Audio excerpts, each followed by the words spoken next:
नमस्कार मित्रांनो, स्वागत आहे तुम्हा सर्वांचं पुन्हा एकदा आपल्या नाद भरतीचा या आपला एज्युकेशनल यूट्यूब चॅनलवरती. मित्रांनो बघा, आपण आज सांगली जिल्हा मध्यवर्ती सहकारी बँक पदभरती 2026 साली की मित्रांनो बघा, आपण आज अंकगणित आणि बुद्धिमत्तेची बघा जी की प्रश्नपत्रिका पाहणार आहोत. मित्रांनो बघा, महत्त्वाचं म्हणजे एकदम IMP प्रश्नसंच आपण आज रेग्युलर बघा जी की मित्रांनो कव्हर करणार आहोत. म्हणून मित्रांनो, आपला आजचा जो काही संपूर्ण व्हिडिओ लेक्चर असणार आहे शेवटपर्यंत अवश्य अभ्यासून घ्या. ओके. आणि मित्रांनो, महत्त्वाचं म्हणजे काय, रोज याच प्रकारचे मित्रांनो बघा जे व्हिडिओ अभ्यासण्यासाठी आपला चॅनल तुम्ही आताच सबस्क्राईब मित्रांनो नक्कीच करून घ्या. ओके. आता प्रश्न पहिला बघा. हां, अमोलरावांनी आपल्या एकूण शेताच्या 1/5 भागात सेंद्रिय खत वापरले व 1/4 जी की बघा 4 भागात रासायनिक खत वापरले. उरलेल्या 55 एकर शेतात त्याने गांडूळ खत वापरले तर त्यांचे एकूण शेती किती असेल, या प्रकारचा प्रश्न मित्रांनो बघा जे की आपल्याला विचारण्यात आलेला आहे. ओके. आता एकदम मित्रांनो बघा जे की सोप्या पद्धतीने मी या ठिकाणी तुम्हाला हा आपला बघा जे की प्रश्नाचं उत्तर सोडून दाखवणार आहे. म्हणून लगे वही पेन घ्या आणि हे संपूर्ण प्रश्नसंच मित्रांनो बघा 10चे 10 प्रश्नसंच बघा जे की तुम्ही नोट डाऊन करून घ्या. ओके. बघा आता आता काय म्हटलंय, अमोलरावांनी आपल्या शेताच्या एकूण बघा जी एकूण शेताच्या 1/5 भागात सेंद्रिय खत आणि 1/4 भागात रासायनिक खत वापरले. ओके. म्हणून 1/5 भाग प्लस 1/4 भाग. ओके. आता मग उरलेल्या 55 एकर शेतात त्यांनी गांडूळ खत वापरले तर त्यांची एकूण शेती किती. ओके. आता आता करायची बेरीज मित्रांनो. 5 एकर बेरीज कशी करतात, ही अशी आणि ही अशी. ओके. आता 5 एकर 5 प्लस 4 एकर 4 आणि छेदामध्ये 5 चोक 20. ओके. आता मित्रांनो पुन्हा 5 आणि 4 9 झाले. ओके. आणि छेदामध्ये हे 20. आता मित्रांनो बघा, जर आपण या 20 पैकी हे जर 9% हे जर समजा या 20 पैकी आपण हे 9 भाग वापरलं. ओके. म्हणजे उर्वरित किती उरले, 11 भाग. ओके. आता हे जे मित्रांनो बघा 11 भाग आहे, ते 11 भाग म्हणजे आपले 55 एकर शेत असणार आहे. ओके. म्हणून या 11च आपण 55 घेतलं. ओके. आता आपल्याला काय म्हणलं तर एकूण शेत बघा जे की मित्रांनो अमोलरावापाशी किती होतं. ओके. म्हणजे एकूण किती बघा, हे 55 एकर म्हणजे तर आपल्याला 11 भेटले. ओके. तर आपल्याला बघा जे की एकूण हे बघा 20 काढायचं आहे शेत. ओके. म्हणून हे या 11च्या खाली 20 घ्या. आता आलं या ठिकाणी प्रश्नाचं चिन्ह मित्रांनो. आता याचा करा तिरपा गुणाकार 20चा 85. या 20चा 85 तिरपा गुणाकार आणि छेदामध्ये आले हे 11. आता 11 एका 11, 11 पाचशे 55 मित्रांनो 20 पाहिजे 100 एकर बघा जे की मित्रांनो ठिकाणी आपल्या प्रश्नाचं उत्तर असणार असेल, जे की क्रमांक अ बघा ठिकाणी करेक्ट आपल्या प्रश्नाचं उत्तर आहे. ओके. लक्षात ठेवा मित्रांनो, एकदम शॉर्टकट पद्धतीनं बघा जे की मी तुम्हाला प्रत्येक प्रश्नाचं ठिकाणी आन्सर सोडवून दाखवणार आहे. म्हणून वही पेन घ्या, हे आपले 10चे 10 प्रश्न सहज नोट डाऊन करून घ्या. ओके. आता मित्रांनो बघा, एक सगळ्यात महत्त्वाची गोष्ट सांगतो तुम्हाला, तर ती म्हणजे काय बघा, सांगली जिल्हा मध्यवर्ती सहकारी बँकेचा मित्रांनो पेपर पहिल्याच प्रयत्नात पास करायचा असेल तर मित्रांनो बघा, हा पेपर पहिल्या प्रयत्नात पास करण्यासाठी आम्ही बघा जी एक 5,000 प्लस अशा बघा की प्रश्नांचा महाटोकळा ठिकाणी खरेदी जी की मित्रांनो लॉन्च केलेला आहे असं मित्रांनो. म्हणून हा आपला बघा जी की तुम्ही महाटोकळा लगेच खरेदी करा. ओके. आता मित्रांनो बघा, हा आपला महाटोकळा खरेदी करण्यासाठी तुम्हाला काय करायचं आहे, तर मित्रांनो बघा, हा आपला बघा जी की महाटोकळा खरेदी करण्यासाठी 7414 9307 हा मित्रांनो बघा जी की आपला क्रमांक आहे. या क्रमांकावर फक्त आणि फक्त 150 रुपये मित्रांनो बघा जी की पाठवून मित्रांनो बघा याच नंबरच्या व्हॉट्सअप बघा जी की तुम्हाला स्क्रीनशॉट शेअर करायचे आहे. या मित्रांनो नंबरच्याच व्हॉट्सअपला बघा स्क्रीनशॉट शेअर केला मित्रांनो अवघ्या 1 मिनिटाच्या आत मित्रांनो बघा आम्ही हा जो बघा जी की ठिकाणी महाटोकळा असणार आहे बघा जी तुम्हाला तुमच्या व्हॉट्सअपवर मित्रांनो अवेलेबल करून देणार आहोत. म्हणून वेळ लावू नका, लगेच आपला महाटोकळा खरेदी करून घ्या, कारण एकदम IMP प्रश्नसंच बघा जी की मित्रांनो ठिकाणी आम्ही बघा जी आपल्या महाटोकळ्यामध्ये समाविष्ट केलेली आहेत. ओके. आणि मित्रांनो महत्त्वाचं म्हणजे काय, आपल्या परीक्षेला बघा जी की नुकतेच आता शेवटचे काही दिवस उरलेले आहेत. आणि मित्रांनो बघा, महत्त्वाची गोष्ट म्हणजे कमीत कमी वेळेत जर तुम्हाला बघा जी की जास्तीत जास्त ठिकाणी अभ्यास करायचा असेल तर त्यासाठी मित्रांनो बघा हा जो आपला महाटोकळा असणार आहे बघा जी की एक तुमच्यासाठी अत्यंत मित्रांनो बघा जी की उपयुक्त असं जी की साधन ठरणार आहे. म्हणून वेळ लावू नका मित्रांनो. 150 रुपये सध्याच्या घडीचा विचार केला तर काहीही रक्कम नाही. म्हणून लगे मित्रांनो या नंबरच्या बघा जी की फोनपेला जा आणि मित्रांनो नंबरवर पे आउट करा आणि मित्रांनो लगेच नंबरच्या व्हॉट्सअपला स्क्रीनशॉट पाठवा आणि मित्रांनो बघा जी की तुमच्या अभ्यासाला एक नवी दिशा द्या आणि नवी वळण द्या. ओके. पुढे बघा आता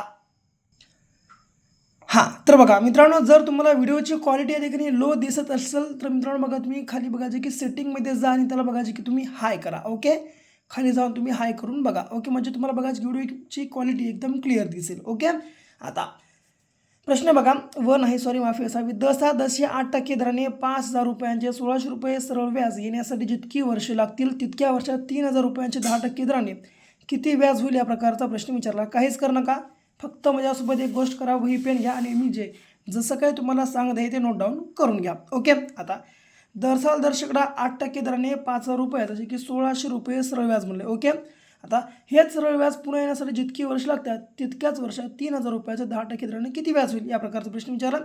थोडासा बघा की प्रश्न आगळा वेगळा फिरून बघा की विचारण्यात आलेला आहे म्हणून अवघड वाटत आहे. ओके, आता काय करा, पहिलं हे 5,000 रुपये मुद्दल घ्या. ही 5,000 रुपये हे घेतलं मी मुद्दल, गुणाकारात किती हे 8% दर आणि टक्क्याच्या खाली घ्या 100%. आता बघा हे 2 शून्य कॅन्सल, हे 2 शून्य कॅन्सल, उरले किती 50 इकडे 8 85 आहे 40 आणि समोरचा 1 शून्य म्हणजे किती मित्रांनो 400 रुपये आपल्याकडे आले. ओके, पुन्हा सरळ व्याज किती म्हणले 1,600 म्हणून बरोबर हे 1,600 घ्या सरळ व्याज आणि छेदामध्ये घ्या हे 400.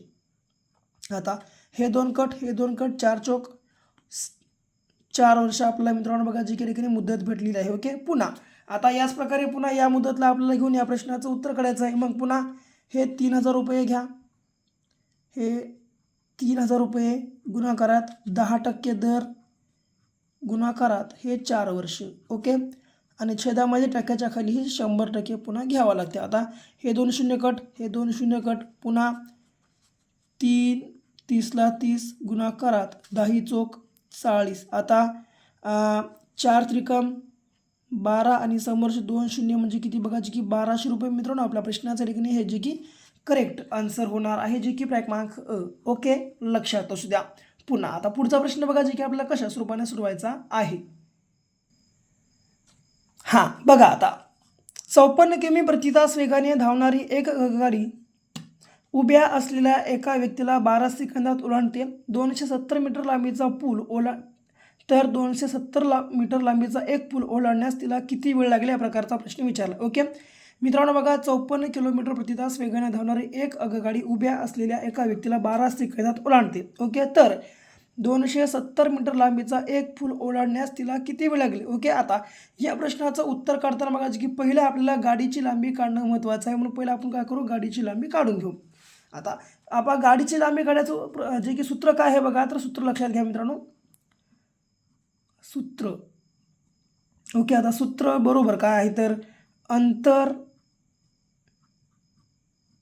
बरोबर वेग गुणाकारात वेळ गुणाकारात हे 5/18. ओके, हे आपलं मित्रांनो झालं सूत्र. आता आपल्याला पहिला अंतर काढायचं. आता वेग किती दिलं आहे, हे 54 किमी वेग, हे घ्या 54 गुणाकारात वेळ किती दिलं, हे 12 सेकंद, पुन्हा 5/18ला 5/18 जशास तसे. आता 18 एक 18, 18 त्रिक 54. ओके, आता 12 त्रिक 36 आणि गुणाकारात आले 5, 5 सख 30, हातच्याले 3, 5 त्रिक 15, रोजचे 3 किती 180 मित्रांनो बघा जी की लांबी आपल्याला गाडीची भेटली. ओके, आता गाडीची लांबी आणि या फुलाची लांबीची करायची की बेरीज. ओके मित्रांनो, फुलाची लांबी किती आहे मित्रांनो, आता 270 प्लस 180 भेटली गाडीची लांबी. आता 0 0 0, 7 दुने 14, वरचा 1 15ला 5, हातच्याला 1, पुन्हा हे 2 आणि 1 3 आणि वरचा 1 4, किती 450 मीटर आपल्याला एकूण लांबी भेटली. ओके, पुन्हा आता याच बघा जे की सूत्राचा वापर करा, 450 घेऊ आपण पुन्हा लांबी. ओके, 450 लांबी घेतल्या पुन्हा. आता बरोबर. ओके, आता वेग किती, हे 54 किमी वेग. आता पुन्हा काय म्हणले तर आपल्याला बघा जे की ठिकाणी आता याचा आपल्याला बघायचं की पुलाला किती वेळेत ओलांडतील हे बघा आपल्या ठिकाणी वेळ काढायचा आहे, म्हणून इथं मागतो गुणाकारामध्ये मी x. ओके, आणि गुणाकारात पुन्हा 5/18ला 5/18 जशास तशी. आता 18 एक 18, 18 त्रिक 54. ओके मित्रांनो, लक्षात घ्या. आता पुन्हा हे बरोबर 450 भागाकारात 3 5 15. आता जर मित्रांनो आपण या 15नं 450ला भागलं, आलं किती 15 एक 15, 15 त्रिक 45 आणि हा 0 म्हणजे किती एकूण बघा जी की मित्रांनो 30 सेकंद या ठिकाणी आपल्या प्रश्नाचं उत्तर असणार आहे. तर आहे काय पर्याय तपासून घ्या. तर मित्रांनो जी की बघा आपल्या मागे ब ओके लक्षात असू द्या. फक्त मित्रांनो या पद्धतीने बघा जी की आपल्याला प्रत्येक प्रश्नाचं उत्तर सोडवायचं आहे. ओके लक्षात घ्या. फक्त पुढे बघा आता जी की आपल्याला कशा पद्धतीने पुढचा प्रश्न सोडवायचा आहे. आता बघा एकदम सोपा प्रश्न आहे, फक्त मोठा प्रश्न वाटत आहे या ठिकाणी. ओके असा मित्रांनो मोठा प्रश्न दिसला की तुम्ही बरेच जण घाबरता, परंतु घाबरू नका. एकदम सोपा प्रश्न आहे बघा कशा प्रकारे सोडवतो. पांढऱ्या नळाने एक हौद 12 तासात भरतो आणि काळ्या नळाने तोच हौद 15 तासात रिकामा होतो. जर दोन्ही नळ एकाच वेळी सुरू केले तर तो हौद भरण्यास किती वेळ लागेल? काहीच करू नका. 12 गुणाकारात 15 करा. पहिलं 12 गुणाकारात 15 आणि मित्रांनो पुन्हा या 15तून हे 12 वजा करा, उरले किती 3. आता डायरेक्ट 3 एक 3, 3 पाचे 15 आणि 12 पंचे 60 तास. ओके जे की मित्रांनो क्रमांक आपल्या प्रश्नाचं उत्तर असणार आहे. पुन्हा आता बघा आता पाचवा प्रश्न काय म्हणते, दुकानदार प्रथम 10% सूट व नंतर 20% सूट देतो.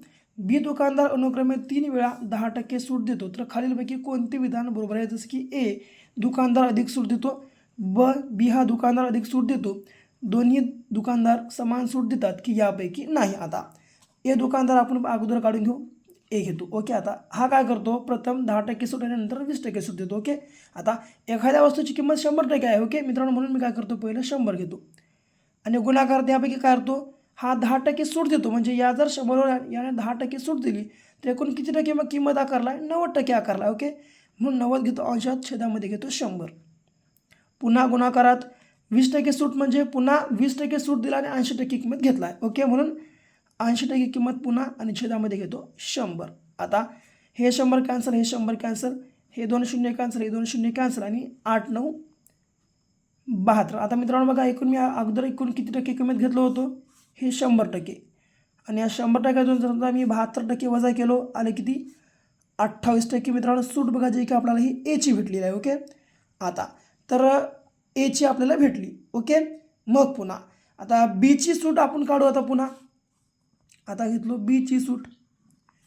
तर आता तर कोणती सूट बघा जे की आपल्याला एकदम आता बरोबर आहे विधान आपल्याला ती ओळखायचं आहे. ओके आता बीची सूट, आता बीची पण किंमत बघा जी की आपण 100% मानू, पण बीनं काय केलं आहे या ठिकाणी अशी 10% आणि 20% सूट न देते त्याने 3 वेळा जी की 10% सूट दिला. म्हणजे काय केलं त्याने 3 वेळा 10% सूट दिला, म्हणजे 90% किंमत घेतला आणि 10% किंमत सूट दिला. ओके म्हणजे काय करू आपण 3 वेळा 90% वरी घेऊ आणि 100% खाली घेऊ. एक वेळ, हे 2 वेळा आणि हे 3 वेळा 90% आलं. ओके आता हे 2 शून्य कॅन्सल झाले, हा एक कॅन्सल, हा एक कॅन्सल, पुन्हा हा एक कॅन्सल, हा एक कॅन्सल. आता मित्रांनो बघा 9 9 81 गुणाकारात 9 आणि छेदामध्ये हे आले 10. आता बघा 9 1 9 9 8 72 आणि छेदामध्ये आले 10. आता 729ला मी 10 भागतो. आता 10 7 70 उरले 2, पुन्हा 10 दोन्ही 20 उरले 9. इथं पॉईंट द्या, शून्य वाढून घ्या, 10 9 90 म्हणजे किती मित्रांनो 72.9. ओके आता याला आपण मित्रांनो काय करू बघा जे की 100%तून वजा करू. जर समजा आपण या 1 मिनटं इथे घेतो, 100%तून जर याला आपण 72.9ला जर वजा करायचं ठरवलं तर वराचा वजा करता येत नाही. ओके म्हणून मी काय करतो, वरी एक शून्य वाढून घेतो आणि आता करतो वजा. आता बघा मित्रांनो शून्यातून वजा ते काय जात नाही, मग इथला 1 इथं वाढवा, इथं झाले 10. मग 10तून 9 गेलं 1 उरलं. आता मित्रांनो या ठिकाणी उरलं 9.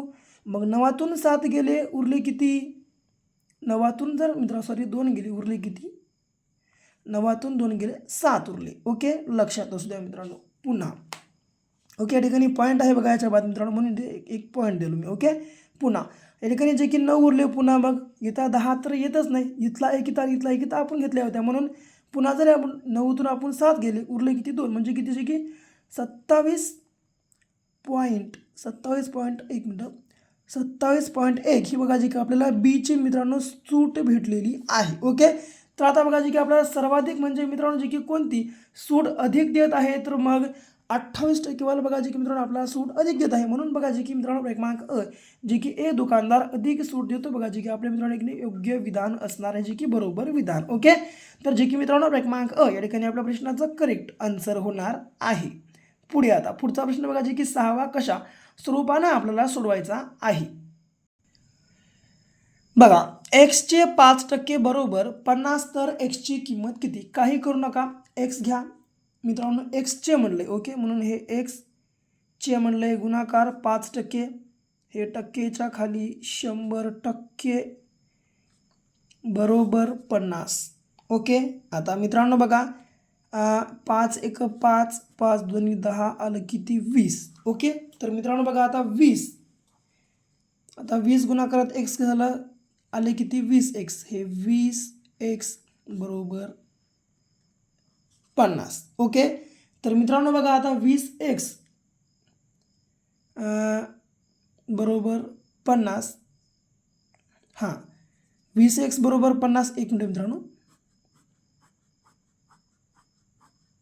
तसं नाही, चुकलं आहे. हां, आता मित्रांनो डायरेक्ट काय करा बघा, आपण हे एक्स आहे ना, हे एक्स घेऊन टाका. आता एक्स बरोबर हे 50 आणि मित्रांनो बघा हे जे 20 आहेत मित्रांनो खाली छेदामध्ये, वरून इकडे आले गुणाकारामध्ये. ओके, आता करा गुणाकाराचा, 5 2 10 आणि समोरचे 2 शून्य किती झाले 1000 मित्रांनो बघा जे आपल्या प्रश्नाचं उत्तर. ओके, जे की क्रमांक अ लक्षात असू द्या मित्रांनो. सोपा प्रश्न आहे, परंतु गडबड केली की प्रश्नाचं उत्तर चुकते, लक्षात ठेवा. आता एवढ्यावरूनच पुढे, एका दुकानात 3 पाती असलेल्या जेवढे पंखे आहेत तेवढे 4 पाती असलेले पंखे आहेत. त्या सर्व पंख्यांची पाती 119 असल्यास त्या दोन्ही प्रकारचे एकूण किती पंखे आहेत त्या प्रकारचा प्रश्न विचारला आहे. मित्रांनो काय करा, सोपा उपाय, 3 पाती आहेत आणि 4 पाती आहेत. ओके, 3 आणि 4 झाले किती 7. या 7 काय करा 119ला भागून घ्या, 119 छेदामध्ये 7, 7 1 7, 11तून 7 गेले, 4 उरले आणि 7 7 49 होती. आता मित्रांनो आता 17 पंखे 3 पाती आणि दुसरे 17 पंखे 4 पाती, म्हणजे किती 17 आणि 17 34 पंखे बघा जे की मित्रांनो एक नाही आपल्या प्रश्नाचं उत्तर जे की क्रमांक असणार आहे. ओके, पुन्हा आता थोडासा प्रश्न अवघड आहे, फक्त समजून घ्या म्हणजे झालं. ओके, तर बघा आता भरतचे वय शरदच्या वयाच्या 3/2 पटीपेक्षा 3 वर्षांनी कमी असून रामच्या वयाच्या 4/7 पटीपेक्षा 2ने जास्त आहे. जर रामचे वय 70 वर्ष असेल तर त्या तिघांच्या वयाची बेरीज किती? ओके, आता मित्रांनो फक्त बघा जे की आपल्याला रामचं वय दिले आणि मित्रांनो रामाच्या वयावरूनच बघा जे की आपल्याला प्रत्येकाच्या प्रश्नाचं जे की प्रत्येकाचं वय काढायचं. ओके, आता आपण काय करू, पहिलं भरतचं वय काढू. ओके, म्हणून मी घेतो ठिकाणी भरत, पहिलं घेतो भरतचं वय. ओके, आता बरोबर, आता भरतचं वय आम्ही या ठिकाणी रामच्या वयावरून काढतो जे की आपण 70 मानलं. ओके, मग पुन्हा आता याच्या बाद पुन्हा काय म्हणलं आहे बघा, भरतचे वय शरदच्या वयाच्या 3/2 पटीपेक्षा 3 वर्षांनी कमी असून या रामच्या वयापेक्षा 4/7 पटीपेक्षा 2ने जास्त आहे. ओके, म्हणजे मित्रांनो बघा जे की गुणाकारात हे 4/7 पटीपेक्षा 2ने जास्त, म्हणून +2 करू. ओके, आता 7 1 7, 7 10 70, 10 गुणाकारात 40, 40 सॉरी माफी असावी, 10 गुणाकारात 4 40 आणि +2 झाले 42 वर्ष. हे मित्रांनो आता 42 वर्ष हे वय बघा जे की आपल्याला भेटलं भरतचं. ओके, रामचं वय 70, भरतचं वय 42. ओके, पुन्हा आता शेवटचं आपल्याला बघा जे की शरदचं वय काढायचं आहे आता ठिकाणी. तर मग पुन्हा शरदचं वय काढण्यासाठी आपण काय करू, भरतचं वय मानू 42 घेऊ. ओके, पुन्हा आता बघा मित्रांनो 42 वय घेतले आपण या ठिकाणी भरतचं, मग पुन्हा बरोबर आता आपण शरदचं वय x मानू. मग शरदचं जर वय आपण x मानलं तर मग पुन्हा भरतचं काय म्हणते या ठिकाणी, जेव्हा भरतचे वय शरदच्या वयाच्या 2/3 पेक्षा बघा सॉरी माफी असावी 3/2 पटीपेक्षा 3 वर्षांनी कमी असून मिळेल. ओके, म्हणजे आता 3 वर्षांनी कमी आहे. ओके, म्हणून काय करू आपण पुन्हा गुणाकारामध्ये हे 3/2 पट आणि 3/2 पटीपेक्षा 3 वर्षांनी कमी म्हणले, म्हणून -3 घेतो. आता मित्रांनो x गुणाकारात 3, 3x छेदामध्ये 2. ओके, आणि मित्रांनो बघा आता हे जे आपलं 42 आहे मित्रांनो, या 42 मधलं एकल हे 3 झाले प्लस. ओके, हे जे मित्रांनो आता मायनसमध्ये येतात या बघा जे की 42 मध्ये मित्रांनो प्लस होऊन बघा जे की 45 होतात आणि हे 45 बघा जे की बरोबर या ठिकाणी आले अशी. ओके, लक्षात घ्या मित्रांनो फक्त आता या ठिकाणी हे आले आपले 45. ओके, लक्षात ठेवा फक्त. आता मित्रांनो पुन्हा काय करा मग आता या ठिकाणी हे जे 3x आहे मित्रांनो बघा जशास तसं हे आता जशास तसं घेऊ आपण. ओके, पुन्हा 3xला x असू द्या. हे आता x हे x आहे ना, हे x बरोबर हे 45 आणि मित्रांनो आता हे जे 2 छेदामध्ये येतात हे आलीवरी गुणाकारात मित्रांनो आणि हे जे 3 वरी भागाकारामध्ये आहेत हे गेले छेदामध्ये. आता 3 1 3 3 1 3 उरलं 1 3 5 15 आणि 5 2 30 मित्रांनो वय बघा जे की आपल्याला शरदचं भेटलेलं आहे. ओके, म्हणजे 70 वर्ष रामचे, 42 वर्ष भरतचे आणि 30 वर्ष मित्रांनो बघा जे की कोणाचे तर आपल्या शरदचे. ओके, आता तर तिघाच्या वयाची बेरीज किती 70 आणि 30 100 आणि हे एक वरचे 42 म्हणजे किती बघा जे की मित्रांनो टोटल 142. आपल्या प्रश्नाचं बघा जे की हे करेक्ट आन्सर होणार असेल जे की क्रमांक ब. ओके, लक्षात असू द्या. ओके, पुढे बघा आता. हां, आता बघा एका मैदानावर विद्यार्थ्यांच्या जेवढ्या रांगा आहेत तेवढेच विद्यार्थी प्रत्येक रांगेत आहेत. उमेश रांगेच्या मध्यभागी उभा आहे, त्याच्यासमोर 10 विद्यार्थी असतील तर मैदानावर एकूण किती विद्यार्थी आहेत. बघा समजून घ्या, एका मैदानावर विद्यार्थ्यांच्या जेवढ्या रांगा आहेत तेवढ्याच विद्यार्थी आहेत म्हणजे प्रत्येक आता बघा प्रत्येक रांगेत आहेत. ओके, जेवढे विद्यार्थी आणि तेवढेच रांगा सेम टू सेम आहेत. ओके, पुन्हा काय म्हणलं उमेश हा रांगेच्या मध्यभागी आहे. ओके मित्रांनो बघा या जर ठिकाणी समजा उमेश असेल ओके तर हा इकडं 10 असतील, इकडं 10, इकडं 10 आणि इकडं 10. ओके, म्हणजे असे बघा जे की प्रत्येक रांगेमध्ये 21 आहेत. ओके, म्हणून असे बी 21 आहेत, असे बी 21 आहेत. मित्रांनो काहीच करा का डायरेक्ट या 21चा करा वर्ग. ओके, या जर मित्रांनो आपण 21चा वर्ग केला झालं किती जे की 441. आपल्या प्रश्नाचं उत्तर जे की क्रमांक ब. ओके, एकदम सोपी ट्रिक आहे मित्रांनो बघा. या ट्रिकनुसार फक्त तुम्ही प्रश्नाचं उत्तर सोडवा. जर बुकच्या मित्रांनो बघा जर पुस्तकीचा जर तुम्ही फॉर्मॅटचा ठिकाणी विचार केला तर बघा खूप मोठा आहे मित्रांनो, म्हणून फक्त दिमागाचा वापर करा आणि प्रत्येक प्रश्नाचं उत्तर सोडवत चला. पुढे बघा आता. हां, आता बघा पोलीस अधिकाऱ्याचा पगार कारकुनाने चुकीने प्रथमतः 20% कमी केला. नंतर चूक लक्षात आल्यावर कमी झालेल्या पगाराला 20% वाढविला तर परिणामी मूळ पगाराच्या किंवा पगारात किती टक्के पगार वाढ किंवा कमी होईल या प्रकारचा प्रश्न विचारला. काय करणार का मित्रांनो, एका पोलीस अधिकाऱ्याचा पहिला पगार होतो 100%. ओके, कोणाचाही असो तो अगोदर 100% असतो. ओके, मग पुन्हा काय केलं बघा एका कारकुनानं त्याच्या चुकीनं 20% प्रथमतः कमी केलं. ओके, म्हणजे या 100पैकी जर समजा 20% कमी केलं तर दिलं किती 80%. मग ह्या 80% घ्या अंशात आणि याच्या छेदामध्ये घ्या 100%. मग पुन्हा जेव्हा त्या कारकुनाला त्याची जी की चूक लक्षात येते तेव्हा त्यानं काय केलं पुन्हा 20%नी वाढवला. म्हणजे काय केला पुन्हा या 100मध्ये आता 20 वाढवला. जर आता मित्रांनो पुन्हा जर आपण या 100मध्ये जर 20% प्लस केले वाढवले म्हणजे तर झाले किती बघायचे की 120%. ओके, 120% म्हणून पुन्हा मी काय करतो 120% घेतो वरी आणि खाली घेतो 100%. आता हा एक 100 कॅन्सल, हा एक 100 कॅन्सल, हा एक 0 कॅन्सल, हा एक 0 कॅन्सल, हा एक 0 कॅन्सल, हा एक 0 कॅन्सल आणि बारी आटी 96. ओके, हा 96 अंक मित्रांनो बघा जी की आपला हा या 100%पेक्षा कमी आहे म्हणून या ठिकाणी आता 100% आपला जो प्रश्न आहे बघा जी की तो या ठिकाणी कमी म्हणजे घटमध्ये येईल. ओके, जर समजा 100पेक्षा जास्त गेला असेल तर वाढ झाली असते. ओके, आता 100च्या बघा जी की आत आहे म्हणून घट झाली. ओके, लक्षात घ्या. आता पुन्हा आता हा शेवटचा आपलं आन्सर नाही का, तर आता हे जे मित्रांनो आपण सुरुवातीला 100% मानले गृहीत धरले हे 100% घ्या आणि यातून हे 96% मायनस करा. जर या 100मधून आपण हे 96 मायनस केले उरले किती 4% कमी. मित्रांनो बघा जी की आपल्या प्रश्नाचं उत्तर लेखन जे की क्रमांक ब करेक्ट आन्सर होणार असेल का, तर मित्रांनो जे की या 100पेक्षा हे आपले बघा जे की 96 कमी आलेले आहेत म्हणून ठिकाणी आपलं कमी उत्तर आलेलं आहे. ओके, जर समजा या 100पेक्षा जर एखादा जरी 101 आला असता तर मित्रांनो बघा जी आपली या ठिकाणी 1% वाढ झालेली असती. ओके, लक्षात ठेवा. तर या ठिकाणी मित्रांनो जे की आपल्या प्रश्नाचं उत्तर क्रमांक ब बघा जे की 4% कमी असणार असेल. ओके, तर मित्रांनो ही होती आपली आधीची बघा जी की मोस्ट IMP अशी बघा जी की प्रश्न संच. जर तुम्हाला ठिकाणी व्हिडिओ आपला आवडला असेल मित्रांनो आपल्या व्हिडिओला लाईक करा, जास्तीत जास्त तुमच्या मित्रांसोबत आपला हा आजचा जो काही व्हिडिओ लेक्चर असणार आहे जे की शेअर करा. मित्रांनो महत्त्वाचं म्हणजे काय, जर तुम्ही अजूनही या ठिकाणी आपला महाटोकळा खरेदी केलं नसेल, बाय केलं नसेल लगेच मित्रांनो आपला महाटोकळा बाय खरेदी करून घ्या. आणि मित्रांनो बघा जे की तुमच्या अभ्यासाला एक नवी दिशा द्या आणि नवी वळण द्या. ओके, तर भेटू पुन्हा अशा एका नेक्स्ट लेवलच्या नवीनच्या भागासोबत. तोपर्यंत आपल्या चॅनल सबस्क्राईब करून घ्या आणि मित्रांनो अभ्यास करत राहा.